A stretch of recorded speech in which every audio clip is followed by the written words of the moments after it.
Jesu Christu sunga kong e thu zui nu le pa ule naute tu ni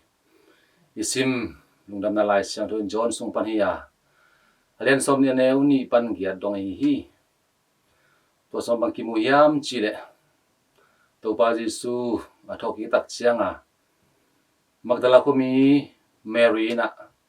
jing tung papain avet tak chiang in amulo tak chiang in nung zupi de nga zuanin athu puang na to pa om non lo hi amao pai pita hi china again tak chiang in nung zupi pita le John te thakat thuina pai in hana avadel na te imu hi tunina ite na misyang tho le nung zupi Johnny poi ni dong tuni pol pinong kham sakhi ama pen apa Zabdi le anu Salome te tapahia asangam pa zong om amau ni to pai sutel nung zupi som ni laka akihela hi to men tu ni na ite na hi misyang thole nung zupi Johnny poi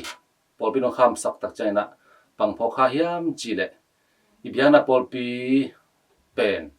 nung zupi som ni te to lai san sunga om amau te to ikizom na te imuthe hi yang tang mam hi toy manina ei katul polpi chapte na to pa ji suina ama polpi photsa to izangel ma bangina chapte na nam lioma kipum khat na siang tho na nung zupi to kizom ai na le mi khem to ki sai na chi na to nam li te inaya kipum khat nai na ete na to pa pasien khat anung ta pasien to thum pasien khat sunga eten umna nei khomi manan ete pen kipum khat na siang tho na chi pen ei thu zui te siang tho na hilo zoina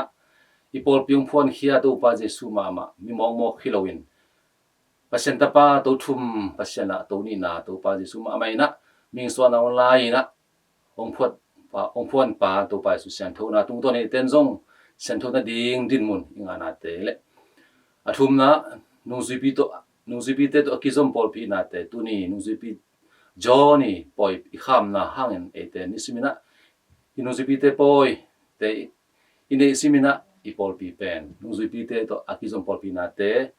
thein heten ang na ina ilung no mama ding thupi mama hi anina nung zupi Johnny nung ta na so tak chiangin ama pen amai siam na talen tun denai zak nung dam na lai sang so enleng thum bang kim the hi akhan na ama pen lai sang do at pahi ma bangina nung zupi te adang te sangena mai na to pai su I joy manin ama lai nung dam na lai sang so et atak changena ama le ma John kichiloina to pa jesu it nung zupi pa ai kile adang nung zui china na ama le ma na ki kok the zeli na gen the zeli to men na mai na to pai su tunga itin ngai na to pai su to akinai na mun muna om pahi ma bangena pasani na ma na san khei manin amain zong pasian na ma I joy china amai khamwan na lungwan na hi ani na nuzipi John na ama thatang gol neo la hi manina thatang no hadin han mola ma tai thop tak chiangin pi da to tai khom ta se ma le ama tungma sana pi na ama apen lut pa aloina asung lam en hi pitang lu tak chiang begina ama anung zui pitanung zui na ama lut pan hi ama nun tang na so pasian it in ngai na to pai su to kinai ma ta se ma le to pai sui na nung zupi som ni laka alian ding makai ding pita se hi manin amai na ama sa uzote thunei te tunga zong amai na aza tak the za tang na pe the a comeback to Halloween anun tang na te to alak the ai na te zong za tang na te anei kiniam khet na nei na te zong amai ta den kha hi la tak chiang na thum na le tom na bang hiam chile amai na tua song hom song tun tak chiang in e tak chiang ina mui na hi china nana kigel hi toy menana amai nai na pumbitak sa to muna te Halloween hilai muna amai to pa asya pa hilai mun pa na thoki kit tak tak hi chi na amai na alung sim sunga na te na namu the hi toy na iten zong imu tak chiangin iten imu the ding yup thri deng pen thu pi khat be chan bo mi por khat te na munapi na nom lo tampi asang nom lo tampi the jali aya na nuzibi John hi le pen amu te pasian pen anung ta pasian hi chi na san the ma bang ei Christian ta na so zong tu ni na ipoi kama hi nuzibi John poi nei pa John ma bang ina eten zong i mai in nung tang na sunga pasian to in na mon na te minang te sang nein minang te sang muang zoin ei Christian nung tang na so khal khat thunai te zong in ulian te za tak the nai zong in eten zong pasien tuk sai ma thugen na te lai sang te tung ton hai zong in sakramente